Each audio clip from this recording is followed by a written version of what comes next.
Welcome back. We're about to see an unprecedented amount of wealth passed on to women. I hope I have your attention now.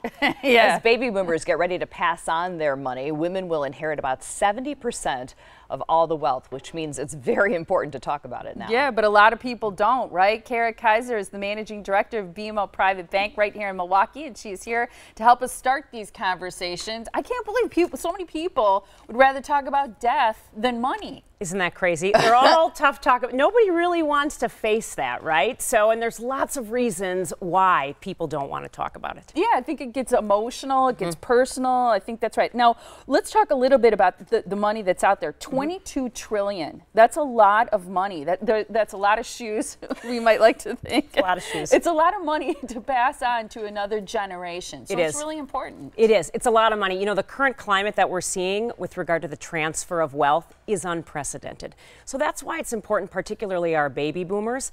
They've got to start to have those candid conversations about what strategies do they want to employ to transfer their money. They've got to talk to their adult children. They might have expectations with those children receiving that money.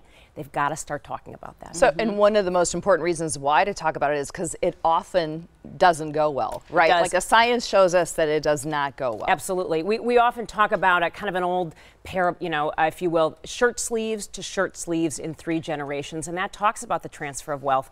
The first generation builds the wealth, the second generation enjoys the wealth, and the third generation loses the wealth. And we see that come true all too often. And the statistics show that, like you said, Amy. So 70% of families, they fail to pass on that wealth over 3 generations, and 60% of wealth transfers miscarry due to a breakdown in family communication and trust. So you look at those statistics and you start to understand very quickly why we need to start having that communication and why you've got to be thoughtful about the strategies to make sure that it transfers exactly as you would like. Yeah, you got to be proactive to change that so that those statistics don't fit your family. Absolutely. We talked about the fact that a lot of people would rather talk about death than finances. Why do you think it is that people have such a hard time talking about money with their family members? I think it's the same reason that families have a difficult time talking about any important topic. Multi-general communication. I'm sure that you see it with your own children as they're growing up. Never. There's different. What are you talking about?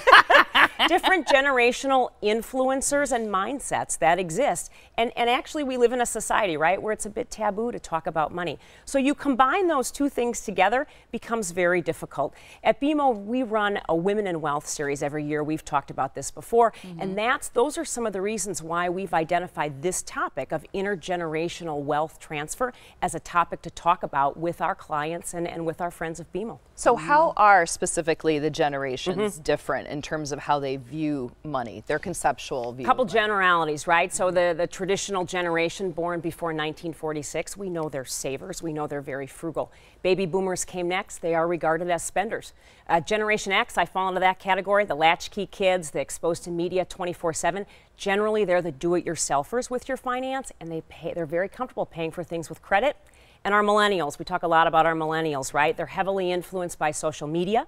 They're also very tech savvy, but a lot of people don't realize they also have they're the most charitable mindset of all of the groups. So if you look at those and you put them all in a room and you start talking about it, they come in with some predisposed thoughts on it. You're almost guaranteed to have a challenging conversation. Yeah, what are your best tips for starting these conversations and between the different generations? I think the first thing is you've got to identify your money talk mindset. We talked about that during the break, right? What does that mean? You've got to meet your family where they are. A lot of people aren't even comfortable talking about money. So first we've got to have the family sit down. Most are not, right? Yeah. You've got to sit down and have the family understand we need to talk about it. It's a priority and why it's a priority. Secondly, do your family members have basic terminology that they understand? And if they don't, regarding asset allocation, estate planning, general money and finances, they need to learn it because you're not going to have effective conversations. There's a lot of ignorance out there, isn't there? So that's why you need a professional really to help guide you, and that would be part of your job is to educate somebody about what you're talking about. Exactly what we do. We do a lot of planning with our clients. Absolutely. Yeah, it's wonderful. Closing thoughts as we give information is have this conversation, at least get it started, Yes, right? absolutely. Be proactive.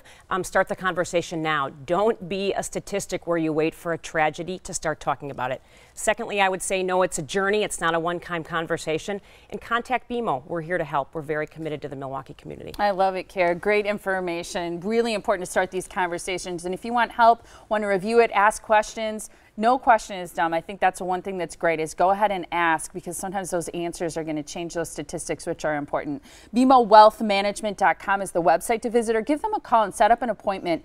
414-287-8700. Always great to see you. Thanks for having me. Thank you. Kara.